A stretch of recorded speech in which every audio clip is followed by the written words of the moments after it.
Hello. रौनक। रौनक सुन।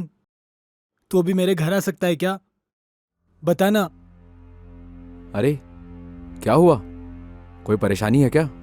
अरे तू पहले आ तो सही। तो टेंशन मत ले, मैं आता हूँ। ठीक है, जल्दी आ। हाँ, आकाश मेरा दोस्त है।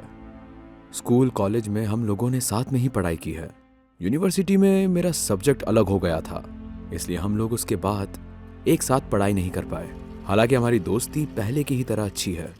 कोई भी परेशानी हो तो आकाश सबसे पहले मुझे ही बुलाता है और मैं आकाश को। लेकिन इतनी सुबह सुबह आकाश ने मुझे बुलाया है, मतलब उसके घर पे कोई बड़ी मुसीबत आई होगी। नहीं तो इतनी सुबह सुबह वो मुझे कॉल नहीं करता। देर ना करके मैं नींद टूटते ही आकाश के घर की तरफ जाने लगा। जब पहुंचा तो देखा कि आकाश के घर के सामने बहुत सारे लोग खड़े हुए हैं। इतनी सुबह सुबह इतने लोग क्यों आए हैं? मेरी थोड़ी टेंशन बढ़ गई। थोड़ा आगे गया तो घर से रोने की आवाजें सुनाई थी। क्या हुआ है? आगे जाके देखा, घर के सामने एक पलंग पर उसके पापा को लिटाया गया है। पास में बैठ के उसकी मां और रिश्तेदार रो रहे हैं। मुझे समझने में ज्यादा वक्त नहीं लगा कि आकाश के पापा गुजर गए हैं। आकाश के पापा के ऊपर से चादर को थोड़ा हटाया, देखा कि गले में एक कटने का निशान लगा है। फिर गौर से देखा तो देखा कि उनके दाएं हाथ की एक उंगली नहीं है। आकाश मुझे देखकर बहुत रोने लगा। पापा की मौत मुझे मामूली मौत नहीं लगती है। पापा का पापा का किसी ने खून किया है। उनका गला कटा हुआ है और पापा की एक उंगली भी गायब है। लेकिन पापा को मारेगा कौन? पापा का तो कोई दुश्मन भी नहीं था। वो तो वो तो सीधे साधे सात्विक इंसान थे। वो ही तो सोच रहा था, दोस्त ये खून किसने किया? तू भी तो बोल रहा है कि अंकल का कोई दुश्मन भी नहीं था। अच्छा, क्या तुझे इस बात पे पूरा विश्वास है? मुझे पूरा विश्वास है कि उनकी किसी के साथ कोई भी दुश्मनी नहीं थी। अच्छा, ये बता, रात को तेरे घर पे खून हो गया, तू और तेरे घर वाले घर पे नहीं थे? अरे हम लोग घर पे नहीं थे। मैं मम्मी को लोनावला ले गया था डॉक्टर को दिखाने के लिए। वापस आया तो पापा को ऐसी हालत में पाया। आकाश को क्या दिलासा दूं समझ नहीं आ रहा था, पर उसके पापा की मौत नेचुरल नहीं थी, ये समझ रहा हूं। पुलिस को कॉल करूं कि नहीं सोच रहा हूं। अच्छा, तू कहे तो मैं पुलिस को खबर कर दूं? तू पुलिस को कॉल करके बता यार। मैं मम्मी के पास जाता हूँ। मम्मी बहुत टूट चुकी है यार। मैंने पुलिस को खबर की तो पुलिस ने आके लाश का पोस्टमार्टम किया और हम लोगों को वापस कर दी। हम लोगों ने जब लाश को दफन किया तब रात हो चुकी थी। मैं और आकाश लौट रहे थे नदी के पास के रास्ते से। चारों तरफ अंधेरा हो गया था। ठीक उसी वक्त आकाश ने एक बात बोली। अरे दोस्त, तुझे एक बात बताना तो भूल ही गया था। कौन सी बात? ये देख, सुबह पापा की कब्र के पास ये अंगूठी मिली। अंगूठी? अरे, ये तो हीरे की अंगूठी है। ये अंगूठी कहां से आई? मुझे अभी ये मामला थोड़ा संदेहजनक लग रहा है। ये मेरी मम्मी की हीरे की अंगूठी है। मेरे पापा ने लगभग 30 साल पहले ये मम्मी को तोहफे में दी थी। मम्मी इसे नहीं पहनती थी। ये अंगूठी हीरे की थी, इसलिए मम्मी ने कभी भी पड़ोसियों को नहीं बताया। इतना महंगा उपहार, तू तो समझता है दोस्त। फिर क्या तेरे पापा की उस उंगली पे ये अंगूठी थी? नहीं नहीं, पापा क्यों अंगूठी पहनेंगे? वो नहीं पहनते थे। मुझे अभी ये मामला कुछ और ही लग रहा है। आकाश की पापा की मौत का कारण अभी कुछ हद तक स्पष्ट हो रहा है।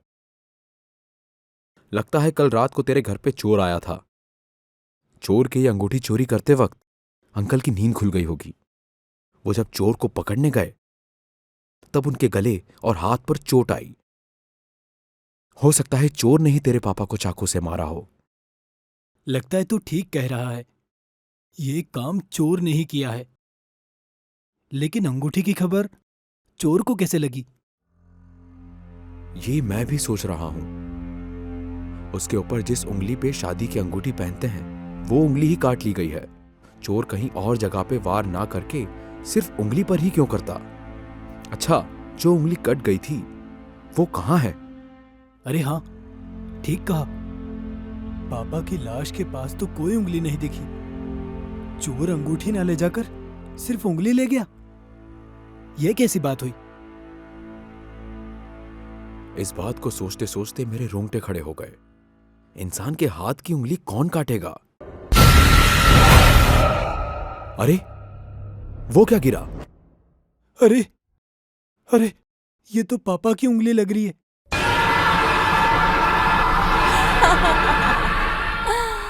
इंसान के हाथ की उंगली कौन काट लेगा? मैंने काट लिया है।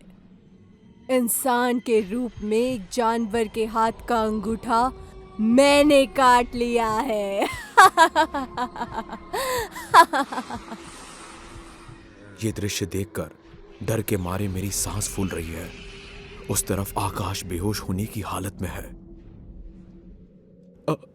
अरे अरे, आप कौन हो? आप हमसे क्या चाहती हो? मैं क्या चाहती हूँ? मैं क्या चाहती हूँ? मैं जो चाहती हूँ वो तुम लोग मुझे नहीं दे सकते। मैं 20 साल से एक अंगूठा ढूंढ रही थी, वो आज मिला। समझ में नहीं आ रहा था कि मैं क्या कहूं, पर यह निश्चित है कि इस आत्मा ने ही आकाश के पापा को मारा है। रास्ते में जो अंगूठा पड़ा हुआ है वो आकाश के पापा का ही है, उसमें कोई शक नहीं है। लेकिन मुझे लग रहा है कि यह आत्मा हमसे कुछ कहना चाहती है। अरे, मैं आपकी बातें समझ नहीं पा रहा हूं। मेरे बाबा ने आपका खून किया था? ये आप क्या कह रही हैं? नहीं, मेरे बाबा ऐसा नहीं कर सकते।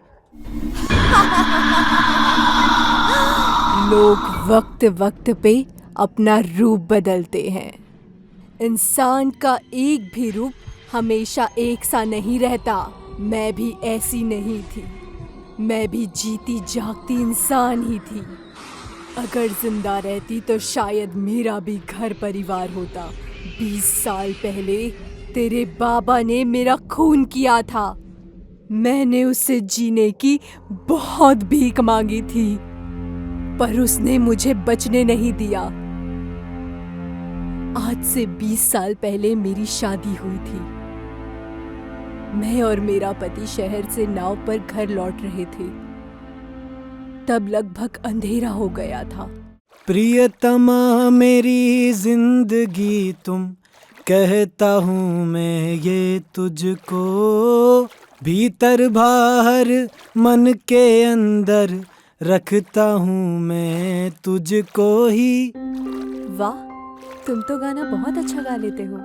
धन्यवाद धन्यवाद। चलो ना साथ में भी गाना गाते हैं। अरे नहीं, मुझे गाना नहीं आता।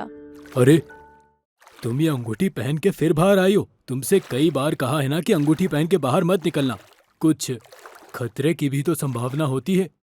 तुम्हें ध्यान रखना चाहिए। आजकल कुछ भी नहीं कह सकते, कब क्या हो जाए। भाई साहब, आसमान की हालत ठीक नहीं लग रही है। पानी का बहाव तेज लग रहा है।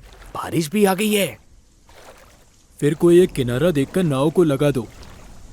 तूफान रुके तो फिर निकलेंगे।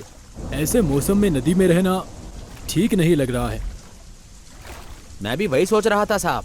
ऊपर से भाभी भी साथ हैं। जल्दी किनारे पे पहुंचना होगा, पर यहाँ से किनारे तक जाने में बहुत वक्त लग जाएगा। समझ नहीं आ रहा क्या करूं। बारिश और तूफान भी तेज हो रहे हैं। कुछ भी करो भैया, अगर नाव डूब गई तो मुसीबत हो जाएगी। जल्दी से हमको किनारे पर ले चलो। हम दोनों को ही तैरना नहीं आता है। क्या बोल रहे हैं साहब? मैं तो जल्दी जल्दी ही नाव चला रहा हूँ। अगर नाव डूब जाए तो तैरना ही पड़ेगा। मैं सिर्फ एक इंसान की मदद कर सकता हूँ। 2 इंसान को लेकर तैरना तो नामुमकिन है। अरे अरे, नाव तो डूब गई। अच्छे से पकड़ रहिए साहब, कस के पकड़िए। हे भगवान, हम लोगों की रक्षा कीजिए, हम लोगों की रक्षा कीजिए। साहब, नाव आज डूब जाएगी। जल्दी जल्दी भगवान का नाम लेके तैरना शुरू कीजिए। हे भगवान, हम लोगों की रक्षा कीजिए भगवान, हमको तैरना नहीं आता। भैया भैया, मुझे कुछ भी हो जाए, मेरी पत्नी को बचा लो भैया। मेरी पत्नी के पेट में बच्चा है, आपके पैर पड़ता हूँ भैया, मेरी बीवी को बचाइए। हे भगवान! और बचाओ बचाओ। हाँ हाँ, बहुत पानी अंदर चले गया है। हाँ हाँ, ये क्या, मर गई है क्या? अरे उठिए, लगता है मर ही गई है। अरे हीरे की अंगूठी, लगता है मेरी किस्मत खुल गई है। अंगूठी की मालकिन मर गई है। अब से इस अंगूठी का मालिक सिर्फ मैं हूं। मैं बहुत अमीर हो जाऊंगा। हाँ? ये क्या? अरे ये अंगूठी तो नहीं निकल रही है। मरते हुए भी अंगूठी की लालच नहीं छूट रही है।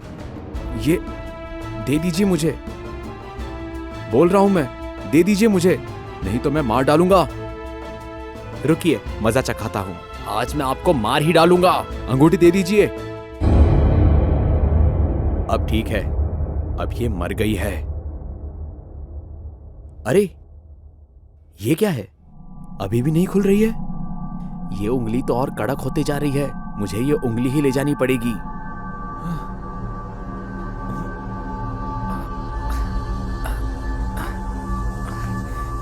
ये क्या लोहे से बनी है?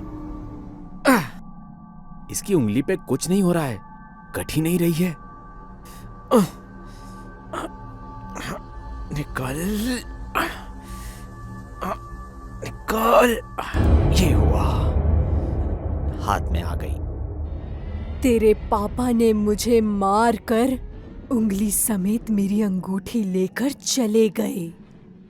दिन बीतते गए और मेरी लाश यही इसी जगह पर सड़ती गई। धीरे धीरे मेरी हड्डी कंकाल इसी मिट्टी के नीचे दब गए। उसके बाद मैं उसे 20 साल से ढूंढते फिर रही हूँ। कल रात को मुझे एहसास हुआ कि उसके घर पे वो अकेला है। मैं समझ गई कि यही सही वक्त है, आज ही उसे मारना पड़ेगा। घर पे कोई है? कोई है क्या? कौन है आप?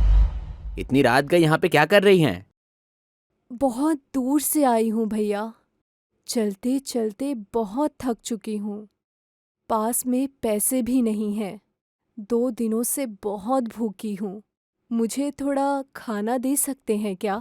देखकर तो लगता है कि शरीफ घर की लड़की है, और युवा भी है और जवान भी है। इतनी रात गए मेरे घर आई हुई है, और ऊपर से आज कोई घर पे भी नहीं है। अरे ये कोई बात हुई? आपको थोड़ा खाना नहीं दे सकता? आइए आइए, घर के अंदर आइए, मैं आपके लिए खाना लेकर आता हूँ। आप खाना शुरू कीजिए। अगर चाहे तो आज की रात आप यहीं पे रुक सकती है, कोई परेशानी नहीं है। आप तो बहुत दूर से आई हुई है, पक्का आपको बहुत तकलीफ हुई होगी। आप खाना शुरू कीजिए।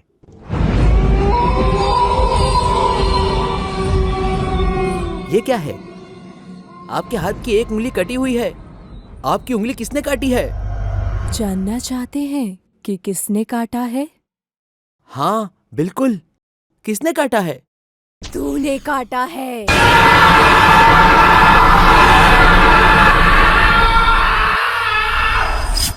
20 साल बाद आज मुझे थोड़ी शांति मिली है। उस इंसान के रूप में जानवर को आज मैं सजा दे पाई हूँ।